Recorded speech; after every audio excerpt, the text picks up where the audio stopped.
The year I turned 65, I carefully prepared a proper birthday dinner for the family, and then no one came. At the same time, my daughter-in-law, Simone, posted photos of the whole family enjoying a cruise vacation in the Caribbean. I looked at those pictures and simply smiled, not because I wasn't hurt, but because I knew that, in the end, the truth would speak for itself, and that's exactly what happened. The day they returned, I handed her a DNA test result. Simone's face visibly blanched, only for a moment, but enough for me to understand that everything would change from then on. I am Marian Langston, and this is the story of how I uncovered the truth behind the facade of a perfect family everyone thought I had. If you're following this story, comment the city you're watching from so I'll know where it has reached, and stay to the end, because what I'm about to share will make you rethink the real meaning of the word family. Now, take a deep breath, because what happens next is far more unexpected. 3 weeks before my birthday, I started planning the dinner. Not because I like noise or want to be the center of attention, simply because I wanted to sit around the table with the people I love most. On Monday morning, I went shopping in Charles Village. I picked the freshest yellow roses, the kind Darius, my son, once said made the house feel warmer. I chose ingredients for the roast chicken he'd loved since he was little, the kind of potatoes Darius always asked for seconds of, and dark chocolate for the cake. Because Noah, my 7-year-old grandson, doesn't like things that are too sweet. Every detail was carefully considered. I called to confirm with each person. Darius first. Absolutely, Mom. 6 p.m. on Saturday. We'll all be there, Simone, my daughter-in-law, sweet as honey. Mother Marian, we're so excited. Noah and Ella keep talking about your chocolate cake. My sister Regina, don't worry. Walter and I will come early to help you set up. I even bought a new dress, navy blue with small pearl buttons, the kind of dress Frank, my husband who passed 8 years ago, used to say made me look elegant. I tried it on in front of the mirror, imagining the moment everyone sang happy birthday. Imagining Noah's wide eyes when he saw the cake and the number 65 candle. Imagining Ella skipping around the table the way she always does. 2 days before my birthday, I texted everyone again, including the address, even though they'd been to my house hundreds of times. Darius sent a heart emoji. Simone sent a scene sticker. On Saturday morning, I got up at 6. I marinated the chicken so the flavors would sink in, boiled the potatoes, prepped the vegetables. The dining table was polished spotless, the cream tablecloth ironed flat. I wrote each person's name on a small card and set it in front of their seat. Darius, to my right, like when he was little. Simone, beside her husband. Noah, across from Grandma, so he could look straight into my eyes when he told his stories. Ella, next to her brother, so Noah could look after her. Regina, my beloved sister. Walter, a kind man. And me, at the head of the table, where I could see everyone smile. 8 seats, 1 family. By afternoon, I started roasting the chicken. The aroma filled the house, garlic, herbs, pepper blending together. I baked the cake at 4 so it would still be warm when everyone arrived. I lit vanilla-scented candles in the living room. Put on soft jazz, the songs Frank and I used to listen to on peaceful evenings. At 5:30, I changed into my dress and smoothed my silver hair.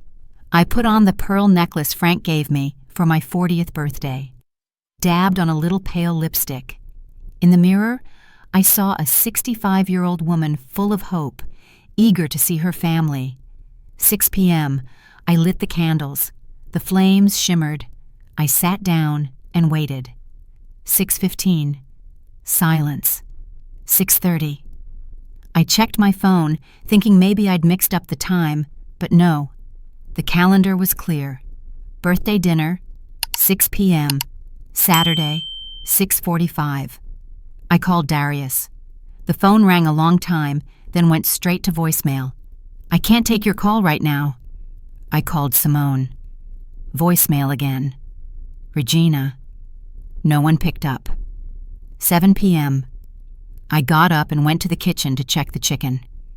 It had gone cold. The golden skin wasn't crisp anymore.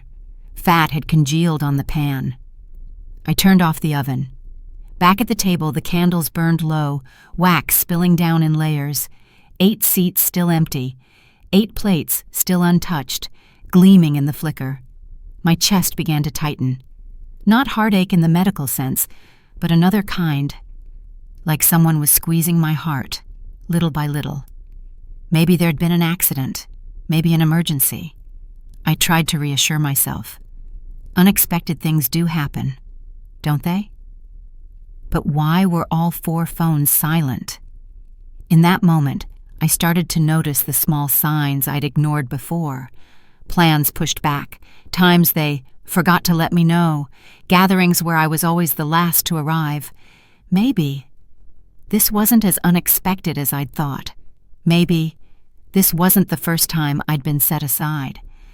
But that night, I still tried to believe the best. I still hoped. 7:30 p.m. I texted, "Sweetheart, I'm getting worried. Is everything okay?" No one replied. 8 p.m. I knew. With a certainty that made my knees want to buckle, I knew they weren't coming. Not an accident, not an emergency. This was a decision.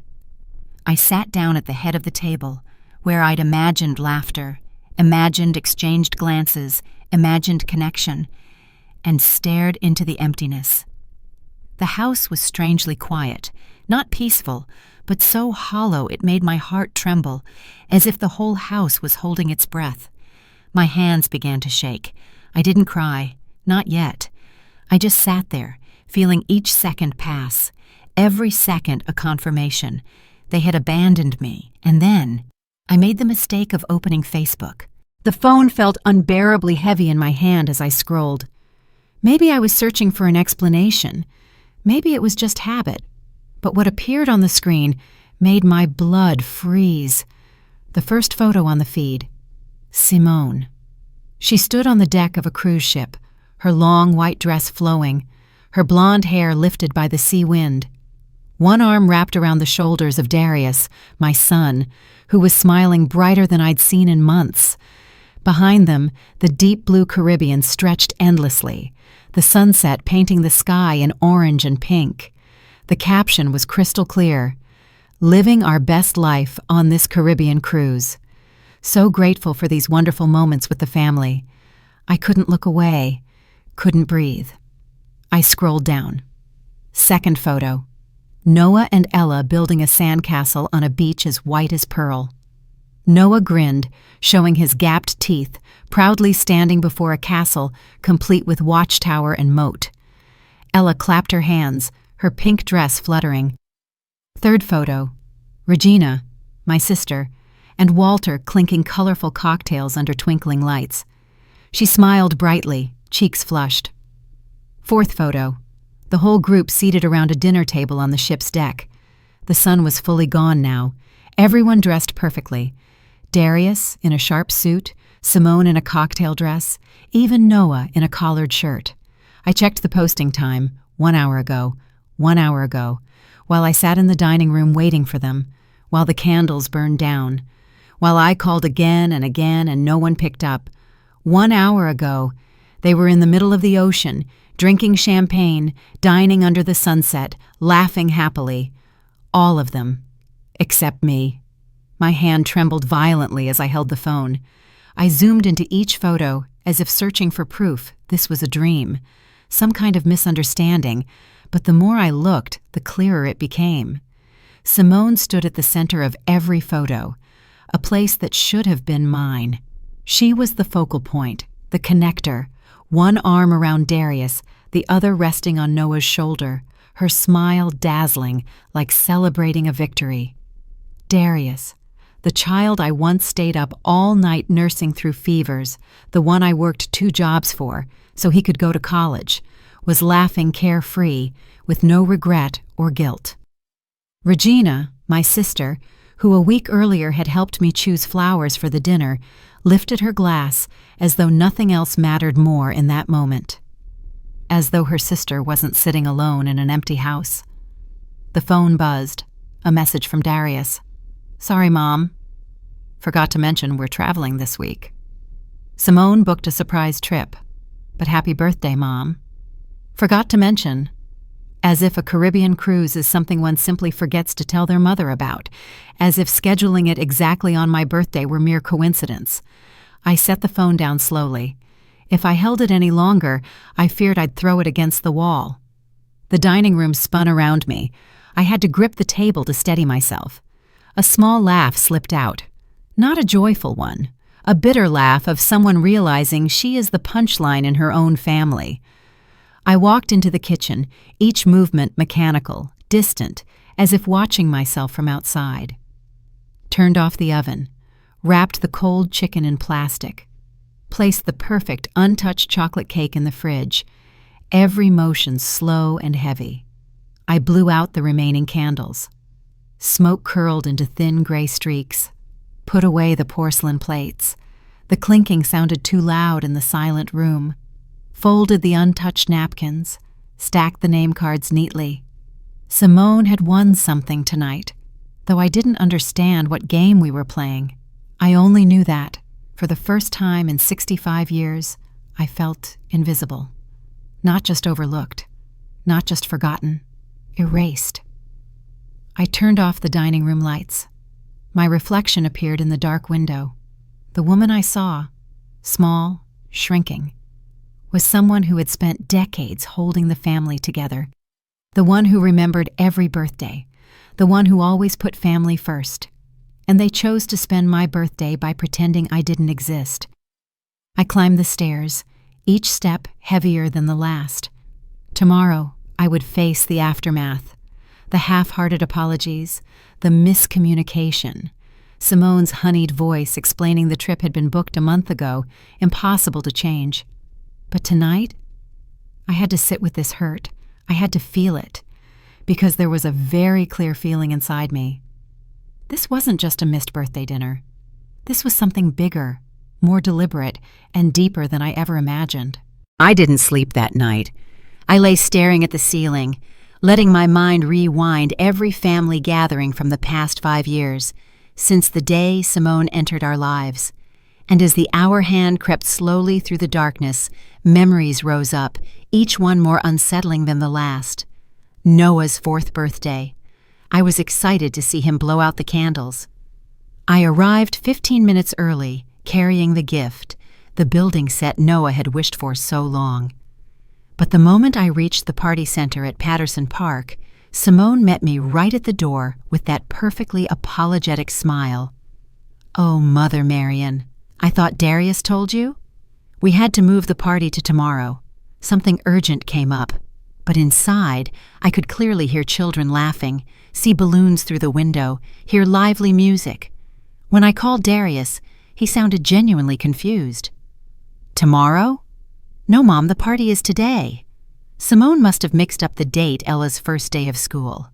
I asked Simone three times, what time they were taking Ella to Roland Park Elementary so I could be there with my camera. "Oh, we're taking her really early, Mom. Around 7 a.m., probably too early for you." I still went. At 6:45, I was standing at the gate, shivering in the cold, holding my camera and a small bouquet for Ella. 7, 7:15, 7:30.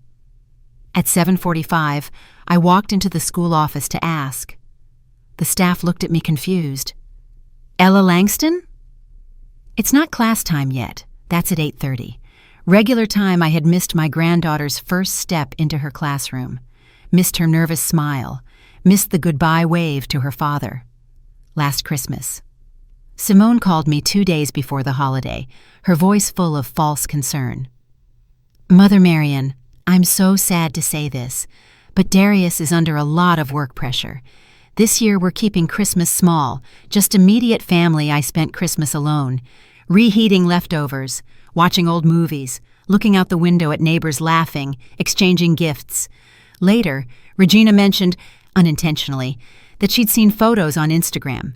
A big party, 20 people, Darius's college friends, a few co-workers, even neighbors. Everyone, except me. Noah's school play. I asked very clearly. Noah was playing a knight, practicing his lines all week. Simone said, "Oh, that event was canceled because many kids caught the flu, Mother." But on Facebook, there was a photo of Simone and Darius in the front row, clapping enthusiastically. Noah on stage, cardboard armor, toy sword, smiling proudly. Ella's ballet performance. "It's just a practice session, Mom." Nothing special. But in the photo, Ella wore a pink tutu, light makeup, standing on stage with velvet curtains and professional lighting. In the audience, Simone recording on her phone, Darius holding a bouquet. Each memory was a puzzle piece falling into place, forming a picture I had been too blind to see. Not miscommunication, not accidental scheduling conflicts. This was systematic, calculated. I sat up and made coffee as the sun rose, my hands still trembling from exhaustion and from a growing fear. I opened my phone and began scrolling through Simone's entire social media year, the first time I looked at it as evidence. There, Noah's Family Day in May. Simone and Darius standing beside his science project. I had asked about that day. Simone told me it was postponed indefinitely. There again, Ella's 4th birthday at Patterson Park. A long table with pink tablecloth, a 2-tier cake, a dozen kids running around. Simone had told me, "So sad, Mother. Ella was sick, so we had to cancel." And here, the weekend trip to Mercy Medical Center for Noah's dental check. I'd offered to take him. Simone said they had rescheduled. In the photo, Noah showing off a newly lost tooth, Darius and Simone holding him on each side. Photo after photo of family moments I was excluded from. Each with hashtags like precious memories, grateful for these people. The cruelest part was how natural everything looked.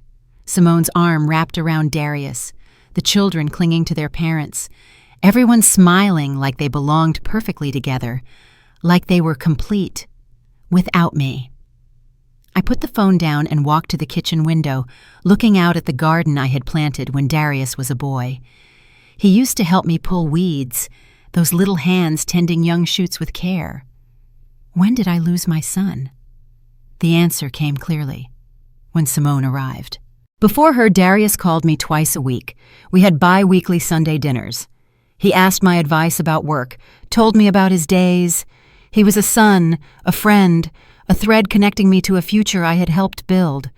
Simone changed that, slowly enough that I didn't notice. First, Sunday dinners became monthly. "Simone plans elaborate meals, Mom." She wants weekends with Darius to herself. Then the calls slimmed down to obligatory holiday check-ins. "Sorry, Mom, I can't talk long." Simone scheduled the day tight. She never openly contradicted me. That would be too obvious. She acted in the spaces between words, in the silence after each suggestion. "Mother Marion seems tired lately. Maybe she shouldn't watch the kids this weekend?" "I bumped into your mother at the grocery store." She looked a little confused. "Do you think she's okay living alone?" Subtle hints that I had become a burden, a concern, to manage rather than a member to include. I remember how Simone hugged me at gatherings, always a beat too long, hand rubbing my back as though comforting a fragile old woman rather than greeting an equal. The way she interrupted when I spoke to the kids, redirecting their attention. "Grandma Marion seems tired today, loves." Go play with Daddy and Darius, my good, dependable son, absorbed it all without question. He began looking at me the way Simone did, a blend of affection and pity, as if I were something precious, but increasingly irrelevant. The phone rang, pulling me from my thoughts. Darius's name lit up the screen. "Hi, Mom." His voice cheerful, relaxed, the kind of relaxation that stabbed at my chest. "Calling to wish you a late happy birthday." "Sorry I missed it, but the trip is amazing. Simone is incredible at planning." I tightened my grip on the phone. "Yes, I saw the photos." "Oh, great. Simone has been posting nonstop. The kids are loving it. Noah went snorkeling yesterday. Ella made friends with a girl from Boston. You'd love it. Would I? Because from where I stood, it looked like no one even noticed I wasn't there." "This trip was quite a surprise," I said slowly. "Exactly." Simone found a huge deal and booked instantly. That's what I love about her, so spontaneous. That's what he called deliberately scheduling a cruise on his mother's birthday. Darius? I started, then paused. What could I say? That his wife was manipulating him? That she'd systematically erased me from his life? He'd think I was jealous, bitter, unable to accept that my son had his own family now. Maybe I was all those things, but I was also right. Are you okay, Mom? You sound different. I closed my eyes, feeling the weight of lost moments, of being erased from my own family's story. I'm fine, sweetheart. Just a little tired. Well, rest up. We'll be back next week, and I promise we'll plan something special to make up for your birthday. Another promise. One Simone would make sure he broke.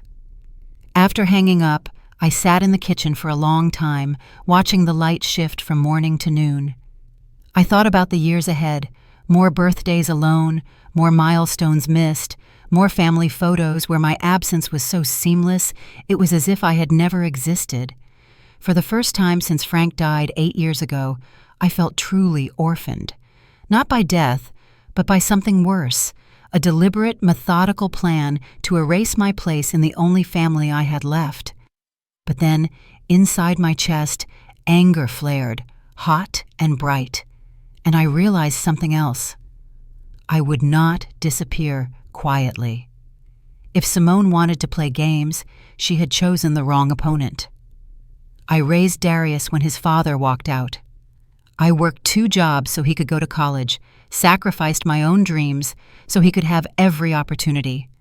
I earned my place in this family, and I would not leave it without a fight. I just needed to know clearly what exactly I was fighting against. Tuesday, exactly 1 week after the abandoned birthday dinner. The doorbell rang. I was still in my bathrobe, sipping a second cup of coffee, eyes fixed on the stack of thank you cards I'd bought for a celebration that never happened. The sound jolted me. I wasn't expecting anyone. Truth be told, with the way I'd been managed into social isolation lately, unannounced visitors had all but vanished. Through the peephole, I saw a stranger, mid-40s, dark hair, worry lines carved deep around his eyes. Neatly dressed, but with the travel-creased look of someone who'd come a long way. Both hands sunk into his coat pockets, glancing around now and then, jittery, as if unsure he should be standing there at all. I wasn't going to open it. After the cruise debacle, I had no bandwidth for salesmen, missionaries, or anyone asking for just a minute. But something in his stance, the way he seemed to gather every ounce of courage just to stand on my porch, made me curious. "Can I help you?" I called through the door. "Mrs. Patterson?" His voice was careful, hesitant. "Mrs. Marion Langston, Darius's mother?" My chest tightened. How did this stranger know my son's name? "Who's asking?" He paused a beat, then said the words that turned my blood to ice. "I'm Xavier Rhodes. I need to talk to you about Simone." I opened the door slowly, keeping the chain latched. "About Simone?" Up close, Xavier looked even more strained. His hands trembled slightly, dark circles under his eyes like he hadn't slept in days. "This is going to sound crazy, Mrs. Langston," he said, "but I think my son might be living in your son's house." The chain suddenly felt heavy in my hand. "What did you just say?" "Noah," he answered, and the name hit me square in the chest. 7 years old, brown hair, a scar on his chin from a bike fall when he was 4. I stared, mind reeling. Noah did have a scar on his chin. Darius had told me about the accident and how the whole family panicked, rushing him to the ER at Mercy Medical Center. But how could this man know that? "I think you should come inside," I said, my voice dropping to a whisper. Xavier Rhodes sat on the sofa like someone ready to bolt at any moment. I offered coffee. He shook his head, fingers whitening as they clenched on his knees. "I don't know where to start," he said. "It's going to sound insane." "Just tell me." I've had a very strange week. He drew a breath, voice quivering. Simone and I, we were together for 2 years, before she met your son, before she got married. We lived together, talked about a wedding, about a future. Then, she got pregnant. The cup in my hand suddenly felt leaden. I set it down very carefully, afraid I'd drop it.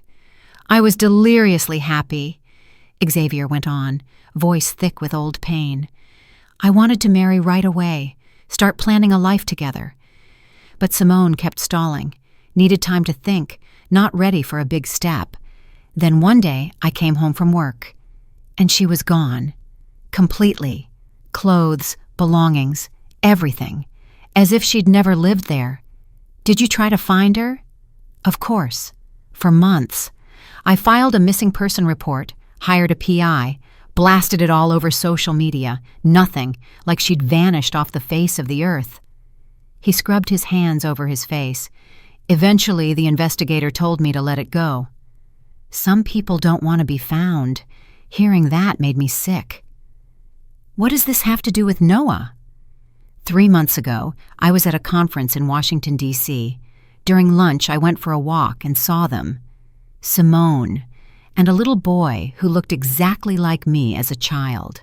Same eyes, same jawline, even the head tilt when he concentrates. I followed them for 3 blocks, Mrs. Langston. I looked at that boy and I knew he was my son. You're saying Noah is your child? I'm saying, I believe so. Simone left me at 2 months pregnant. If she carried to term, he'd be Noah's age now.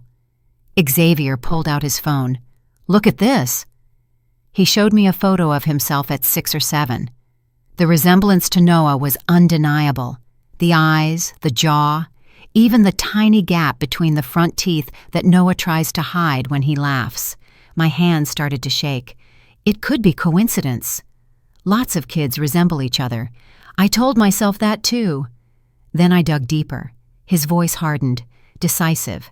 Simone Carrington isn't even her real name.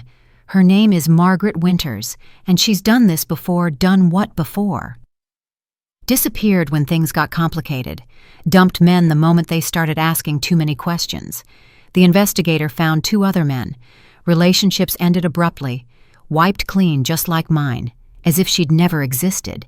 Xavier leaned forward, eyes alight. One of them believes she also left while pregnant. I felt myself sinking. Why tell me now? Because I've watched from a distance for 3 months, trying to decide whether to blow up a child's life over suspicion and coincidences. He swallowed. Then I saw the cruise photos. A happy family, everyone laughing, and I realized what made me sick. What? You weren't in a single one. If 1,000 frames all look the same, maybe what's missing isn't an accident. It's intentional. He unlocked his phone again. I combed Simone's social media. Hundreds of photos, gatherings, birthdays, holidays. Noah and Ella are in all of them. Darius appears in most. You are almost erased, as if you've been crossed out of your own family's story. The truth thudded into me. I thought of the near-missed events, the last-minute date mix-ups, the convenient communication errors, the times I had to stand outside looking in at my own family. I remembered my own experience, Xavier continued. In the end, Simone isolated me from friends, from family, made me believe I was the problem, needy, clingy, and that the people who cared just didn't understand our relationship. She's doing the same thing to Darius, I whispered. I think so, and to you as well, which means if Noah is my son, he isn't the only victim. You are too. Xavier pulled a manila envelope from his coat. This is why I'm here today. Why I finally found the courage to knock. What is it? A DNA test result. I got a sample of Noah's hair from the barber shop Simone usually takes him to and compared it to mine. His hand trembled as he held out the envelope. I got the result yesterday. I stared at it, afraid to touch it. Inside was something that could destroy my family, or save it, and I didn't yet know which. Before you open it, Xavier said softly, I need you to know. I don't want to rip Noah away from the only father he's known. I don't want to traumatize him. But I can't sit back while Simone manipulates and lies to the people who love him, including you. What do you want me to do? Help me protect the boy from her, from the games she's playing with all of us. His voice steadied. Because if she lied about this, what else? And who else will she hurt? I looked at the envelope in my hand, feeling the weight of a truth waiting inside. Outside, a car door slammed. Children giggled as they passed. The ordinary sounds of an ordinary afternoon, in a neighborhood where mothers didn't swap out children and grandmothers weren't erased from family photos. But my life hadn't been ordinary for a long time. I'd just been unwilling to admit it. Mrs. Langston, Xavier's voice gentled, almost kind. Are you ready to know the truth? I thought of Noah's face, of the arms that once hurled themselves toward me before Simone began to block those hugs. I thought of Ella, a child who barely knew me now because I had been excluded from too many of her moments. I thought of Darius, my son, slowly drip-fed poison against his own mother. I thought of the empty birthday table and all the family photos where I did not exist. Yes, I said, and opened the envelope. The DNA report was written in clinical, unforgiving language. Probability of paternity, 99.7%. The numbers blurred as I read them over and over, willing them to change, hoping this was just a cruel mistake.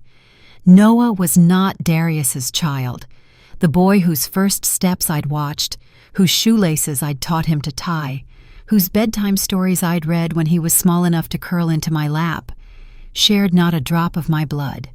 And Darius, the devoted father who named Noah after his grandfather, had no idea he was raising another man's child. I'm sorry, Xavier said quietly. I know this must be devastating. I set the papers down, my hands still shaking. How long have you known for sure? Since yesterday, but I've suspected for months. He opened his phone to show me more photos. Shots taken from a distance. Noah playing in the park, walking into Roland Park Elementary, riding a bike on a street that looked a lot like my neighborhood. You've been following my family, I said. I've been following my son, Xavier corrected, firm but not hostile, and trying to understand what kind of woman could switch a child and build an entire life on a lie. The anger crashed in, hot, choking, not at Xavier, he was a victim too, but at Simone. At the scale of her deceit and its coldness. She hadn't merely lied about Noah's parentage. She had built a marriage on that lie, using an innocent child as the foundation for a life to which she had no right. She trapped Darius, I said, my voice dry and bitter. Got pregnant by someone else, then used it to tie a marriage to my son. It looks that way. Xavier's face darkened. The timeline fits perfectly. She left me around 2 months in, just starting to show. If she moved fast enough, found someone quickly enough, she could convince him the baby was early or just underweight. Memories surged, Darius's call when Simone went into labor. The baby came 3 weeks early, I remember recounting. Darius was worried about complications, but the doctor said it was fine. Fine because it was, Xavier said. Noah wasn't premature at all. He arrived right on time, according to my timeline, not Darius's. The pieces clicked into place with chilling clarity. Whirlwind romance, whirlwind engagement, a wedding 6 months after they met. Back then I thought it was romantic. Love conquers all. Now I saw calculation. She needed a legal father for Noah before delivery, I said. Someone stable, unlikely to question the dates. A trusting man. That's Darius, Xavier nodded. A man who'd never even think of a paternity test. My son is so honest he can't conceive of someone else being this dishonest. He takes people at face value, and Simone weaponized that. There's more, Xavier said, and the way he faltered knotted my stomach. The investigator found details that explain why she pushed you out. What details? He handed me a file. Photos, documents, copies of official records. Real name, Margaret Winters. 34, not 31 like she told your son. Grew up in the foster system, aged out at 18. No family, no lasting ties. A yearbook-style photo, unmistakably Simone, but younger, harder, darker hair, and in her eyes something I'd never seen in the woman who married my son, an urgent, ravenous hunger. She's been married twice, Xavier continued, once to Robert Kim in Nevada, once to James Fletcher in Oregon. Both marriages ended within 2 years, and both times she walked away with significant divorce settlements. She's done this before, I whispered. Same pattern. Meet a man with money or stability, lock it down fast, then isolate him from his support network, friends, family, anyone who might see through the performance or ask the hard questions. I remembered how Darius's college friends dwindled after the wedding, how he grew distant from coworkers, how he rarely spoke about work beyond the word stress, how he leaned on Simone for social life, for emotional anchor, for everything. She's isolating Darius, I said. And you, Xavier nodded, because you're the biggest threat to her control. Mothers remember timelines before she showed up. They notice what others miss. He leaned in, voice steady. She needed you out of the frame, not just distant, but erased. That's why the birthday was sabotaged. That's why the date mix-ups, the scheduling conflicts, the communication errors. She's training your family to function without you. The cruelty of it took my breath. But why? If she already had Darius, if he believed Noah was his, why go this far to cut me out? Because you are the witness to the chronology. You remember when they met, when she got pregnant, when Noah was born. If you start asking questions, lining up dates, you could reconstruct the truth. Xavier's tone was calm but certain. She needed to make you irrelevant before you became dangerous.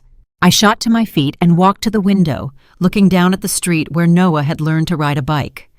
The little boy I once cheered on, whose scraped knees I bandaged, whose every small milestone I celebrated. He was still that boy, sweet, funny, bright. But his place in our family, so it turned out, had been built on a lie. And what about Ella?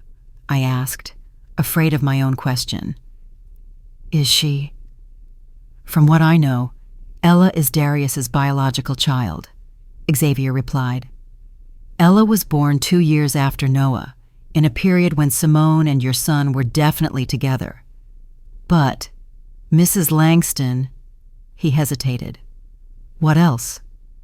Having Ella could also have been a strategic move, to make sure Darius never questioned Noah's parentage. Once Simone gave him a biological child, the odds of him doubting Noah plummeted. It also tightened the bond. A wave of nausea rose.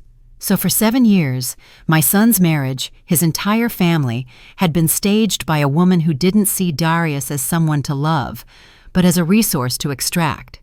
She used children, innocent children, as instruments of manipulation. Noah doesn't know, does he? Of course not. He's 7. To him, Darius is dad, and has always been dad. And Ella wouldn't know either. Kids just think their brother is a little different. Children don't ask questions about those things, but adults must. And now I understood why Simone worked so hard to make me irrelevant. A present, close grandmother would soon see that Noah looked nothing like his father, would start asking about traits that run in families. Xavier, I asked slowly, why tell me now? You could petition for a paternity test, go the legal route, seek rights. Why pull me into this? He was silent for a long time, staring at his hands. Because I realized something when I saw the cruise photos. Simone hasn't only been destroying my relationship with my son, she's also destroying yours. And if we don't stop her, she'll move on to someone else. What do you mean? She's pulling Darius away from friends and colleagues, making him dependent on her for everything. She's also teaching the kids to treat Darius as the only parent who matters. At the park, I heard Noah mention you rarely, as if she's erasing you from his memory. That hit me like a punch. I thought of Noah these past months, no longer sprinting into my arms when I arrived, starting to glance at Simone for permission before saying anything to me. I'd assumed he was just growing more independent. Maybe not. She will leave Darius in the end, Xavier went on, the way she left me, the way she left her previous husbands.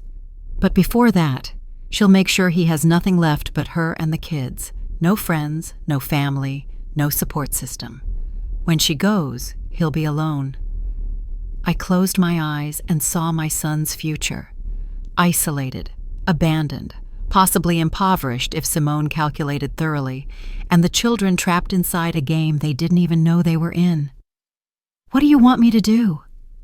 Xavier stood, gathering papers and photos. Help me save our family, on both sides. Because stripped down, we are family. You're Noah's grandmother in every way that matters, DNA or not. I won't let Simone destroy that just because she's afraid of the truth. He handed me a business card. Think carefully, but not too long. They're due back from the cruise. When they return, Simone will scan for any sign you've become a threat. If we're going to act, it has to be soon. Xavier left. I sat in the living room, holding the DNA result and his card, watching the afternoon shadows deepen. For the first time in months, the silence in my house didn't feel hollow. It felt like the stillness before a storm. I opened my laptop. If I was going to confront Simone, I had to know exactly who I was up against. I started with her real name, Margaret Winters. It didn't take long to hit what Xavier had described: foster care records in Western Maryland. No parents, no relatives. Entered the system at 6 after her birth mother, an addict, died of an overdose. 12 years, 6 foster placements. None kept her longer than 2 years. Notes from social workers: bright but attachment avoidant. Tendency to lie about small things. Stole cash from foster mother's wallet. When confronted, blamed another child. Crafts different personas for different adults. Says exactly what they want to hear. Recommendation: intensive therapy. Signs of attachment disorder. I found a high school diploma. GPA 3.8. No extracurriculars. No clubs. No friends listed in the yearbook. Portrait: eyes flat. Then a 2-year disappearance. No college, no job, nothing. As if Margaret Winters vanished. She reappeared in Nevada at 20 with a marriage certificate. Margaret Winters, Robert Kim. A local blurb about the wedding read, Margaret Winters, 20, personal assistant, marries Robert Kim, 35, software engineer at the Bellagio. 18 months later, Robert filed for divorce. In court records, he alleged, my wife isolated me from family and friends, controlled everything, money, time, relationships. When I asked questions, she threatened suicide. I discovered she'd opened credit cards in my name and drained our savings. When confronted, she disappeared with $50,000. My heart pounded, exactly the pattern Xavier had described. Second marriage, Margaret, using the name Maggie Winter, and James Fletcher in Oregon. James, a high school teacher, 38, recently divorced, with a son. Marriage lasted 20 months. In divorce filings, James wrote, my wife gradually separated me from my boy. She convinced me he was against us, that my ex-wife was poisoning him. I missed games, birthdays, events, because she always had a reason. By the time I realized, my son had stopped calling, and $40,000 from my retirement fund was gone. I leaned back, dizzy. Simone, Margaret, had honed this system over years. With each marriage, she learned, grew subtler, harder to trace, and now she'd poured it all onto my son. I dug deeper. On a forum about psychological abuse, there was a post from 5 years ago. I don't know where to begin. My wife made me believe my family hated me, my friends were jealous, my mother controlling. Slowly, I cut off everyone. When I was alone, she changed. Cold, critical, nothing I did was right. Then one day I came home. She was gone, along with our savings, my late mother's jewelry, and every photo of us. As if I never existed. The poster was anonymous, but the details lined up perfectly. I opened a psychology article about love bombing, how, at the start, a manipulator floods the target with affection, gifts, attention. I recalled Darius describing meeting Simone for the first time. "Mom, she's amazing. She makes me feel like I'm the only one. She understands me in a way no one ever has." After love bombing comes isolation, cutting the victim off from their support network.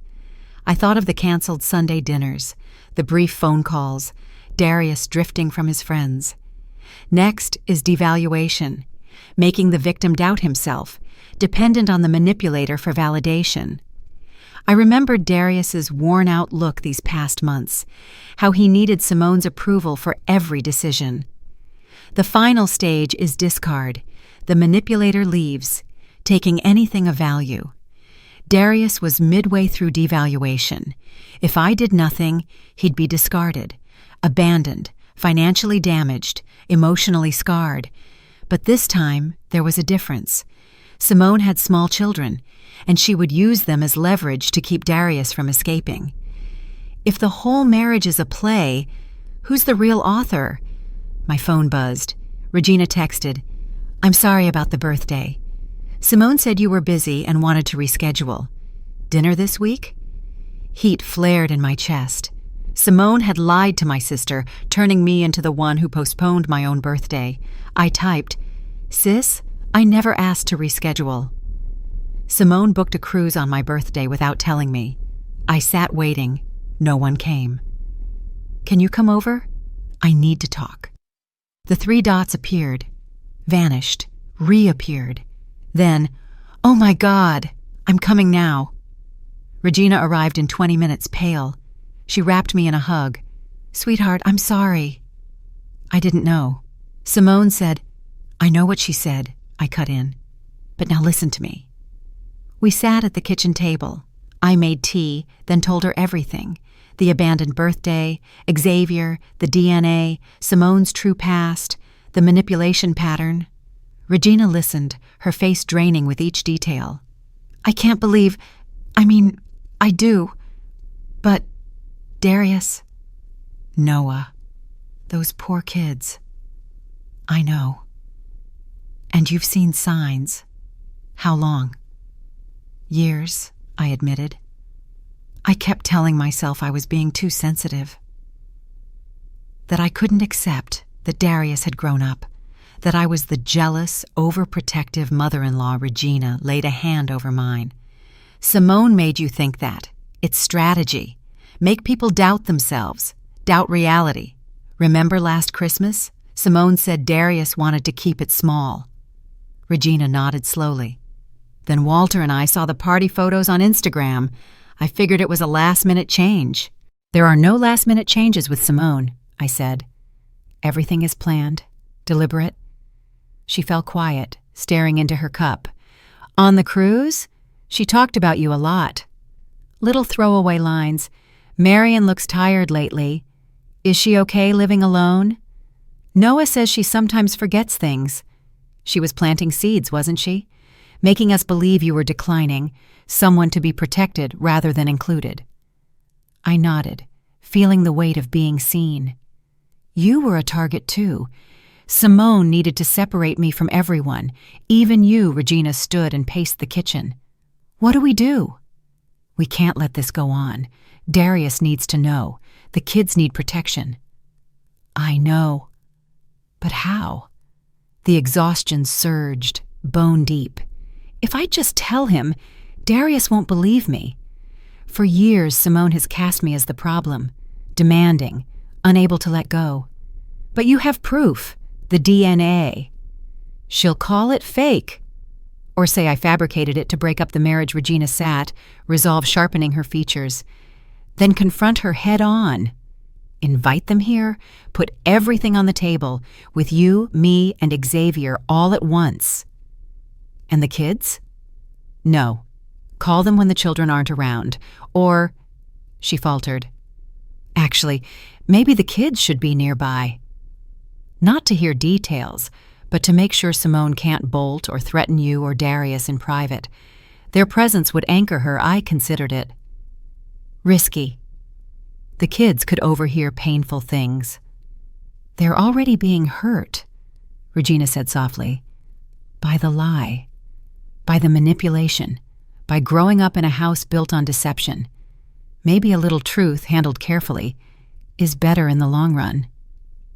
Maybe she was right, but the thought of hurting Noah and Ella, even unintentionally, tightened my chest. I'll think about it, I said, but you're right about one thing. I have to confront her. Soon, Regina squeezed my hand. I'm here. Every step. You're not alone anymore. As soon as she left, I called Xavier. Have you decided? His voice held hope, tempered by caution. I want to host a dinner this Saturday. Darius, Simone, and the kids. Will you be there? I'll be there. And Mr. Rhodes, prepare yourself. This won't be easy. Mrs. Langston, he said steady, I've spent 7 years preparing for this day. I'm ready. I hung up and sat in the darkened kitchen, watching the moon lift above the window frame. In a week, everything would change. My family would either shatter or begin to heal. And this time, I would not let Simone write the story. I called Darius 3 days after they got back from the cruise. I'd rehearsed the script for my voice many times. Sweetheart, I'm inviting the whole family to dinner this weekend. I need to have a serious conversation with you and Simone. There was a beat of silence on the other end. Are you okay? This sounds serious. Everything's fine.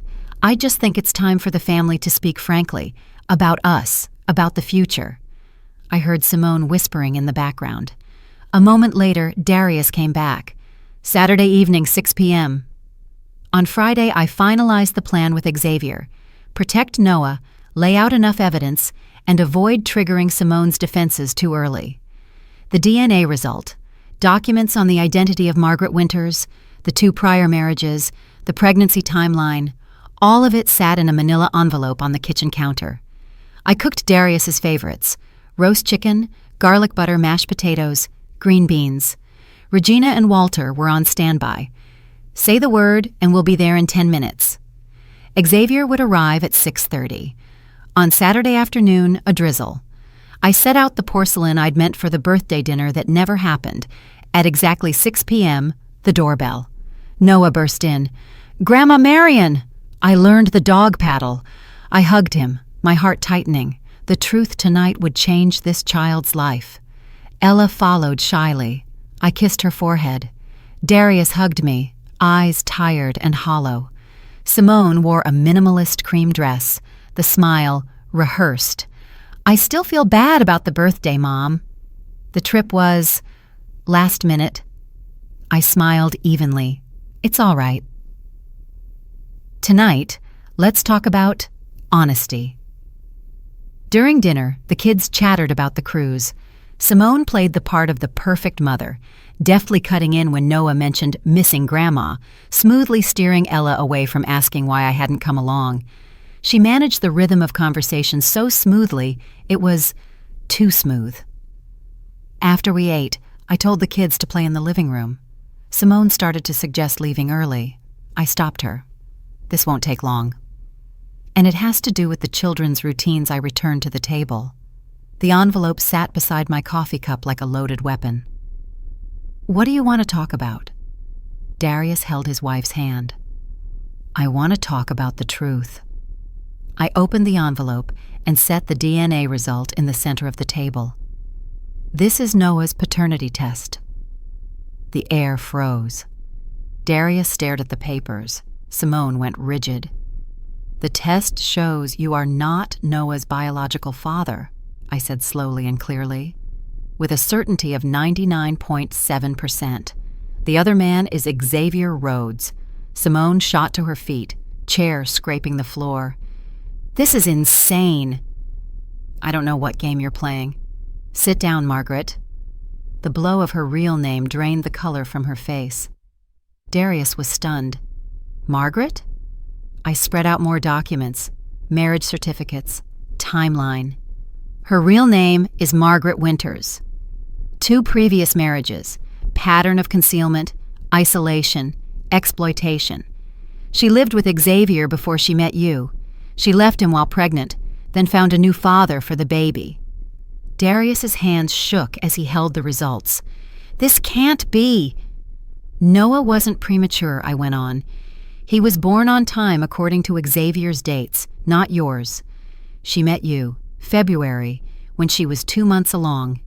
Engaged, April, married, June. Born, September, 9 months after leaving Xavier, 7 months after meeting you. Darius looked straight at his wife. Is it true? Simone said nothing. The silence answered for her. From the living room, Noah called, Dad! Can we have ice cream? Darius closed his eyes. A tear slid down. What do we tell them? Noah is still my son, in every way that matters. And he also has a biological father who wants to love him and take responsibility, I said. Done the right way, that could be a good thing. Simone turned toward the door. I called out, Margaret, hear me clearly. Xavier will not disappear. Neither will I. If you run with the children, we will find you. If you manipulate or hurt them to save yourself, we will stop you. Your days of controlling this family are over. At exactly 6:30, there was a knock. Xavier's here, I said. It's time you met Noah's biological father. Xavier came in. Dress shirt, slacks, hands still trembling. His eyes found Darius. Mr. Langston, I didn't come to steal Noah.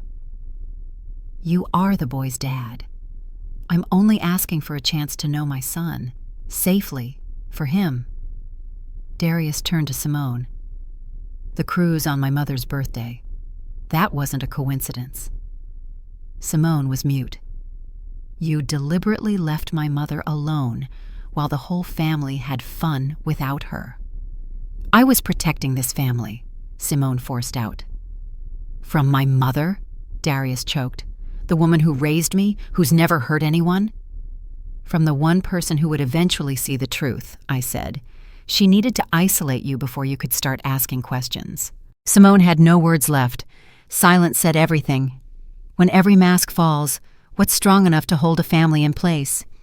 Simone opened the door and walked out without a word, leaving behind children's laughter and the shards of 7 years of lies. For the first time in months, I didn't feel like I was losing my family. I felt like I was taking it back. The 3 of us sat there. Darius looked at the DNA result, hands still shaking. All these years, every time I looked at Noah, I searched for a part of myself. Turns out you've loved him all those years. I squeezed my son's hand. What matters isn't DNA, but love and presence. Xavier bowed his head. I lost my son's first 7 years. You have all his earliest memories. You are his dad. I only hope to be nearby, if it's safe for Noah. Darius looked out into the dark window. What will Simone do? Run, I said. But not with the kids this time. I've spoken to an attorney. With the DNA, with her history of fraud, with evidence of manipulation, we have a solid case for custody. Xavier is ready to testify. Hope flickered in Darius's eyes. I could keep the kids? We will keep them, I corrected. A non-traditional family, but a true one, not built on lies. Xavier offered his hand. I won't make this harder than it needs to be. I just want what's best for Noah. Darius took his hand. Noah deserves the truth, but gently, at his pace. He's only 7. 1 step at a time, Xavier nodded. From the living room, Noah called, Dad! Grandma, will someone play with us? Darius looked at me, then at Xavier. I shook my head. Enough for tonight. Let them just be children. The truth will come when we've found the right way to say it. He swallowed his longing to meet his son. When you're ready, call me, anytime. I've waited 7 years. I can wait longer. He left. Darius stood in the hall, listening to the kids laugh. "Mom, how did you know?" "I felt it. She pushed me out, isolated you." When Xavier brought proof, every piece clicked. I'm sorry I let her treat you like that." "You don't have to apologize. Simone is very good at this. She fooled many before you." "And the kids, how do we tell them?" Their mother left. "Noah has 2 fathers. Everything they know. No lies. Say little, age appropriate, many times, and repeat one thing that never changes. They are loved." Darius exhaled, shaky. "I don't know where to start." "Here," I said. "Together."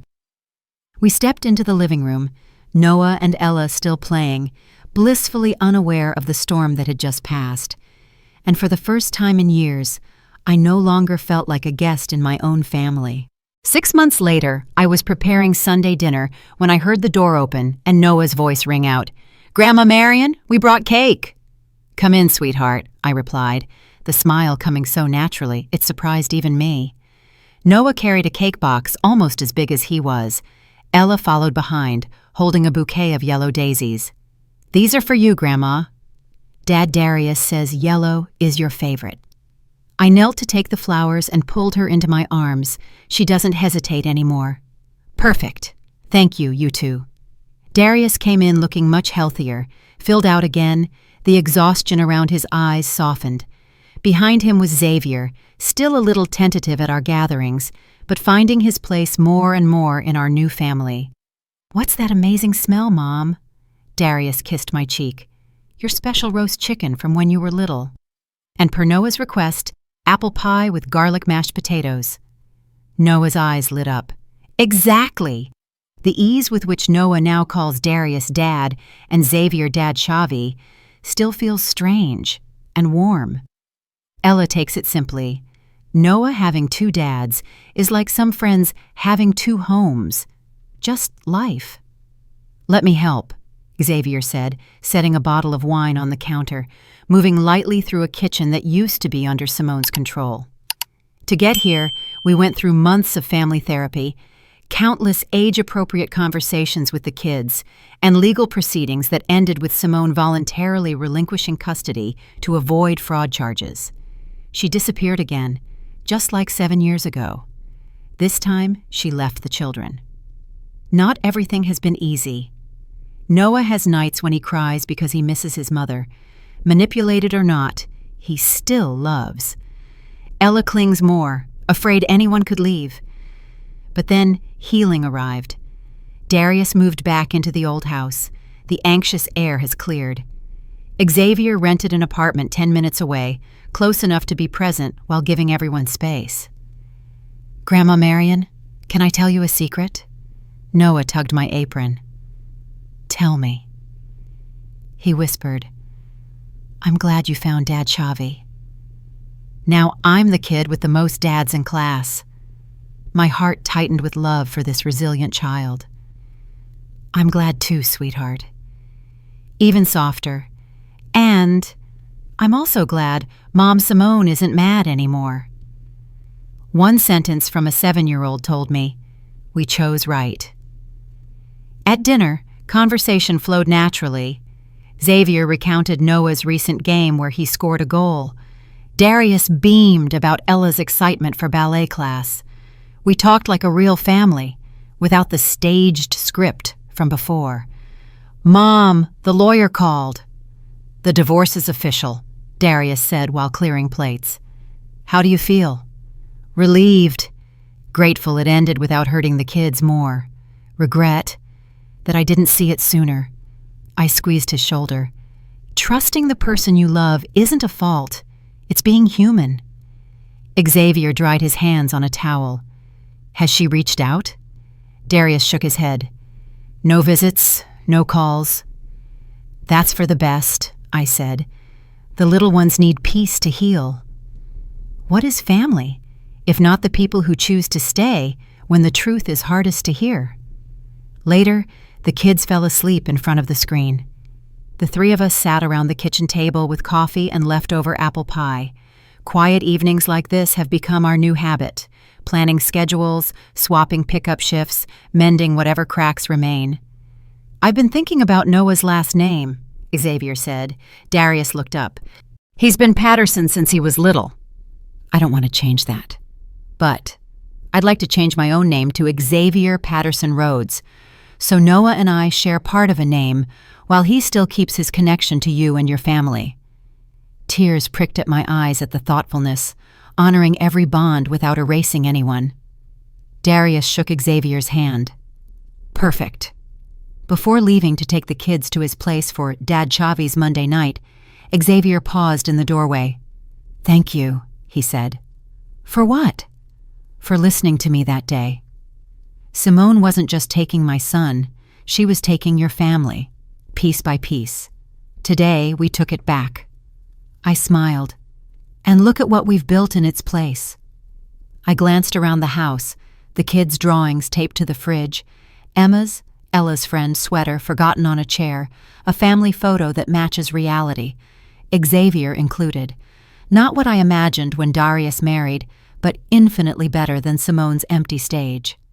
After everyone left, I sat with a cup of tea. My phone buzzed.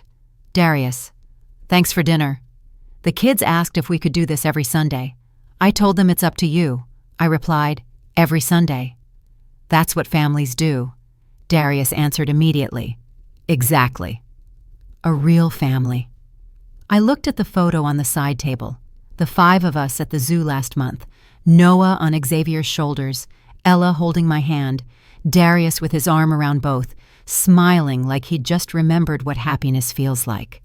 We looked exactly like what we are, a family once broken, reassembled in a new configuration, stronger, more honest. Not traditional, but true. Not perfect, but right. I turned off the lights and climbed the stairs. Somewhere, Simone is likely spinning another name, staging another story, hunting for another family to occupy. She forfeited what can't be replaced, the love of people who choose to stay and fight for each other. Her loss, our gain. And after months of being a shadow in my own life, I have come home. If you're listening to this story, comment the city you're watching from.